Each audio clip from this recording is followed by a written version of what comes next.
5 favorite youth basketball actions that I want to run through with you today. These are simple actions, actions that two players. So if you're playing 2-on-2, you could still run through these youth basketball actions. That's how I like to start.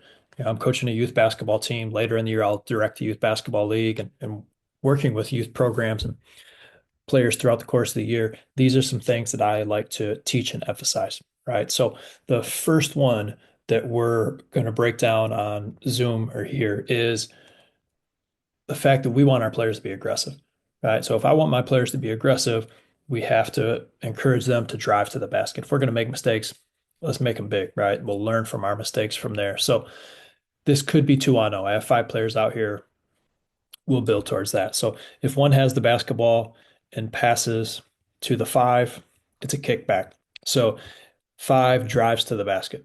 A lot of times in youth basketball, this is where most youth basketball is played, right side of the court, and a lot of times it's down here. Now, I want my players to be aggressive, so I want to encourage them to drive it, encourage them to drive it. We work a lot on driving and making layups, driving and making layups. But if we get in trouble, don't panic, pivot. We work on our kickback pass. And so we want to teach all of our players wide base, 2 foot, understand a pivot. So if you don't have that shot, it's okay. We can still kick a basketball out. So that's what our player 5 is right here on this drive.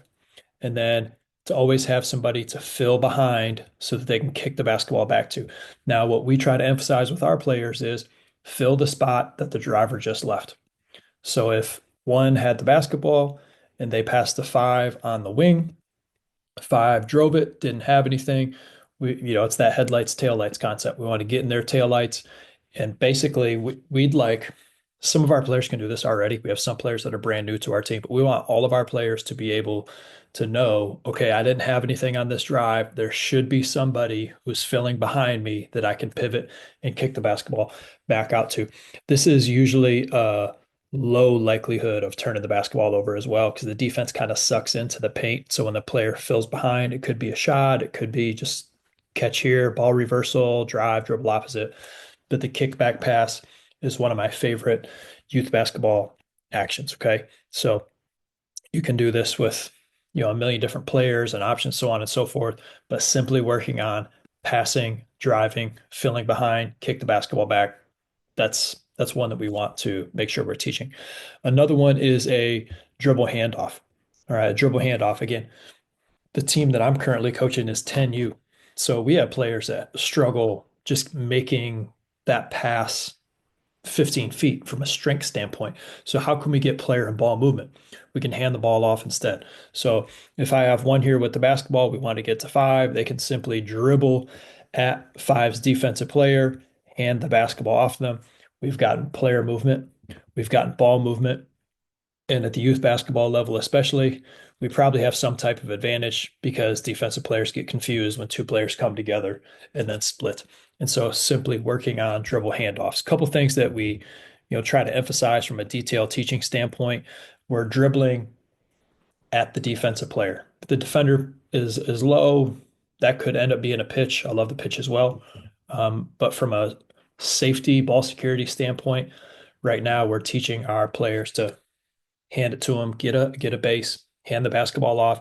And then from the offensive standpoint, we're trying to get, they're both from an offensive standpoint.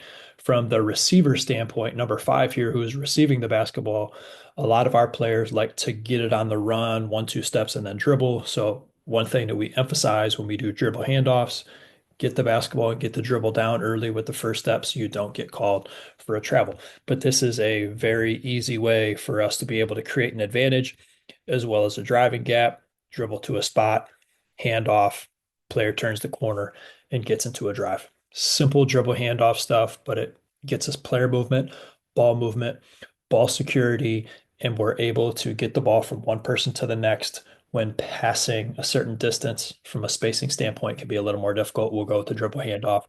Instead, for our Coaches Edge Coach members, we'll do this with our actual players. We'll do a video. We'll put it up in a membership. We'll go through my 5, main actions at the youth basketball level. Of course, you see them from the NBA all the way on down. But the 5 that I like to start with because it's 2-on-0, then you build the 3-on-0. That's why you're not going to see an off-ball screening action. It's not that it's not a great action. That's a 3-player action. I like to concentrate on 2-player actions first. All right, so we'll get some of our players out and they'll demonstrate this. They'll get after with this, and we'll go from there. But dribble handoff is the second one. The next one is a ball screen. So if player one passed to player five, they step down, they set the ball screen, and then we're coming through. A couple things that we emphasize with the ball screen, right? As you get more advanced, there's many different details and reads and things like that with the ball screen. But for our screener, we want to emphasize our stance, getting a good, strong, solid foundation, right? And then screening a person and not a place. Okay. As you get a little bit better, we can start to talk a little bit more about the screening angles, a little more of those flat ball screens. Our players, I don't think we're quite at that point yet. So if I can get them to basically take the defender's shoulder and get it to your chest, so we're kind of centered. And so now that defender they can go over, they can go under. As you get higher up, I do like more of an angle and more of a flat ball screen. So if your players can do that, go ahead and do it.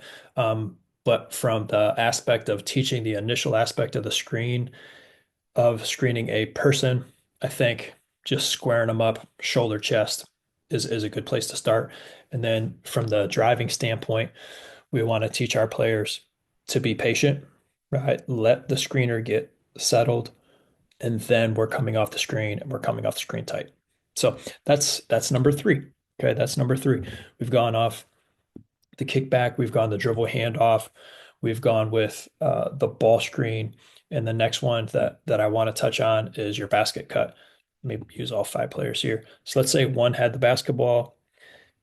Let's go opposite. So they pass to four and they basket cut. You can put a coach down here. You can have a chair. Give them to touch the chair and then move out. And if you want to go 2-on-0, literally put a player here, get a line of players here, pass, basket cut, have a player work on the pass, make it back, and put a little coach as a defender here, and you're going to be good to go, right? Work on passing to your teammate. Offensively, what are we teaching? We're teaching a face cut first, right? Teaching a face cut first, and then can we get the basketball and pass it back to one? One gets a shot. One example of working on a basket cut. We want to work on more cuts. What we'd like to get to, so like with some of the players that we train on more of a yearly, year-round basis, we'll get all five players out here, pass to one spot. We basket cut through, we fill, we lift, we go opposite. For, let's say they want to pass to the quarter, they pass to three. Working on that face cut, remember? We're here, we don't get it. We're filling, we're lifting, fill the open spot. Three passes up to five. They basket cut. For your beginner players, where's the open spot? You can have them go back out there. You can have them post up. As they get better, have them cut through, set a screen for somebody else. There's no open spot besides the one that you just left. Set a screen for someone. Now they can come off. They don't have anything on that cut. They fill a spot. We're starting to build, but now that's a three-player action, right? So simply working on passing to start, emphasizing a face cut, getting to the open spot, lifting up. Where's the open spot? There it is. And we fill back out. Again, being honest, like with our team, we're not at this point yet. We've had two practices, but my hope is that we can start 2-on-0 and then build, build, build. So by the end of the year, we could have five players on our team out on the court. And if we could be able to rep this out and be able to get some semblance of passing and cutting and movement throughout the course of the game. So we've talked about the kickback, we've talked about the DHO, we've talked about the ball screen, we've talked about the basket cut. The fifth one that I want to share with you is a get action. You can run a get action in many different spots, but let's work on it from the high post. Okay, so let's say two has the basketball up top. They pass to the three. A better player might step into this or maybe jab opposite, but they're running right off. They're getting the handoff here. Now we just work on score. For example, at today's practice, this would be our first time working on a get action. Why a get action? It's safe. Okay, so there's a less likelihood of turning it over compared to like a multiple pass action. We're trying to teach our kids how to play, not place, right? So again, these are actions. These are things that they could do at any point. We're just trying to give them a way to create some miscommunication, some confusion among the defense, which is going to give them an advantage going to the basket. But I do like the handoff, especially at the youth level. And I like to get action out of the high post because the angle of the defender is a little harder to guard, right? So if I throw the basketball to the three here and then I start to cut off of it, your back is to the rim, your back is somewhat to the person that you just passed to. That's a hard way to recover, right? And so for us to be able to think about that angle also gives our player without the ball a head of steam. And for the most part, they're running towards the rim. It's a good direction to be running, right? So if they can get the handoff back. So, like I said, at today's practice, we're working simply 2-on-0 off this today.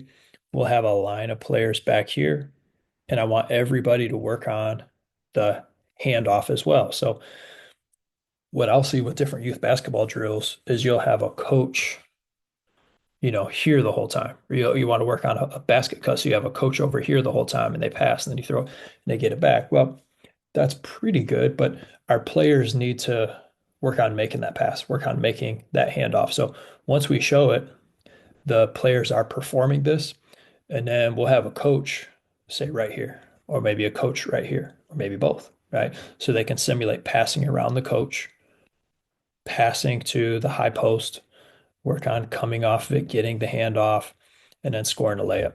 And for example, like today, we'll have somebody say, hey, we have 10 players. All right. So we might go five here, five at the other basket or on the other side.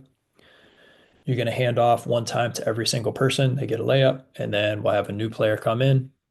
They'll be the person that reps out the handoff. We pass it to them. We cut off of them. We get the handoff. They take a shot. They go for every single person. No person comes in. Like I said, we'll add some coaches to work on, a pivot or a ball fake or just passing around a defender to make it a little more live.